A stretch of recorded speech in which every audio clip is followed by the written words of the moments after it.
Hello and welcome back to my garage. Today, back in the shop, the Peugeot 206. Yeah, we had it in the shop, well, probably the last video. But I thought I would not have it in the shop for a little while, but here it is. And what we need to do is we need to replace the radiator. There is well, it's leaking. Why all these boxes? Well, to be honest, I don't know which radiator is in there. And to be honest, I don't know which radiator is in there.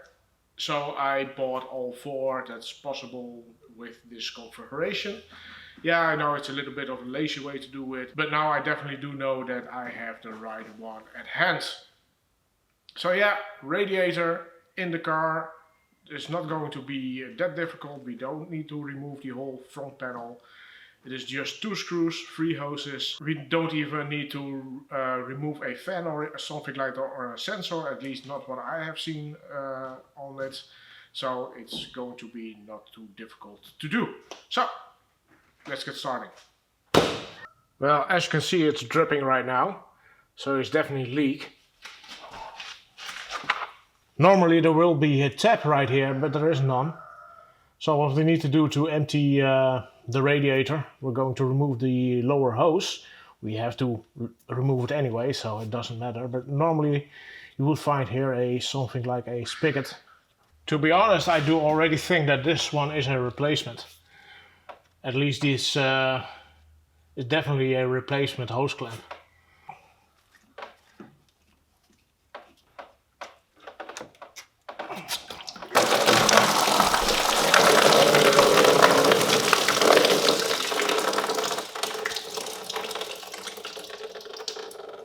Well, that's it for now. I'm a bit wet. Next up we need of course do the top mount, or the top one. We have also here the overflow.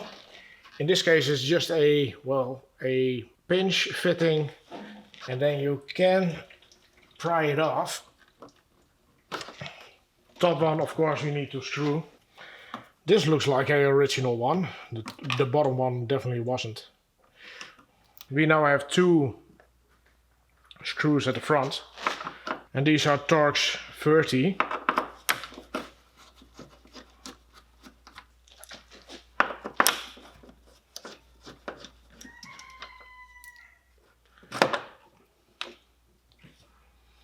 Well, and as you can see, the whole radiator is loose now.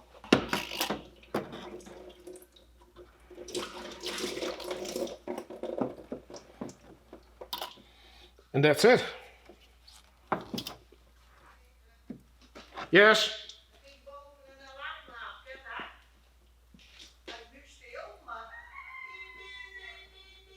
Nou, dan denk ik dat een batterij daarvan bijgelegen is. Tenzij de bovenverdieping in de brand staat. Het kan boven weer. Staat de bovenverdieping in de brand? Ben ik nog niet geweest. Okay. Well, there is a number on the radiator, the PA2188. And that corresponds to this one. So that's the one we are going to install on the car.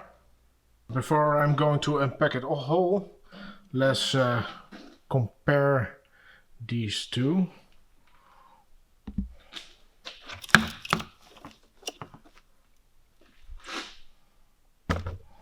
Well, they look the same size, and also the standoffs are correct. Also the water hose connections are correct. So that's definitely it. Of course this one was a special fitting that's sitting right here. And we have that one also there. With the radiator there came a adapter piece for that special fitting. So that's a good thing, but I don't need it. Just be sure that these ones are going into the rubbers or the grommets in the bottom.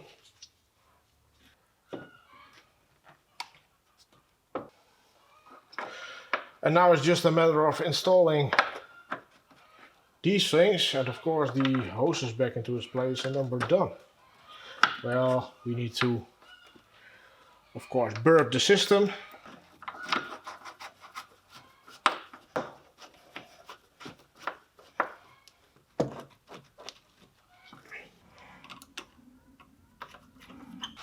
of course the same thing here.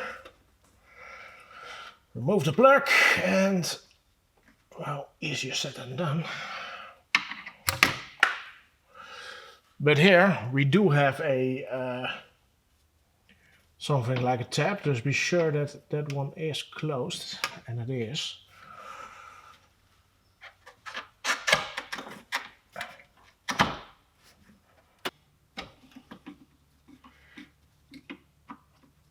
This could be a disaster. I thought I bought coolant, but it is cleaning stuff. It is, well, a citrus-based cleaning agent. At least the whole system will be clean, but there will be a lot of foam. I do have some other laying around, but it's not enough, so I'm going to the shop and get some more. But yeah, always check what you are trying to put in there.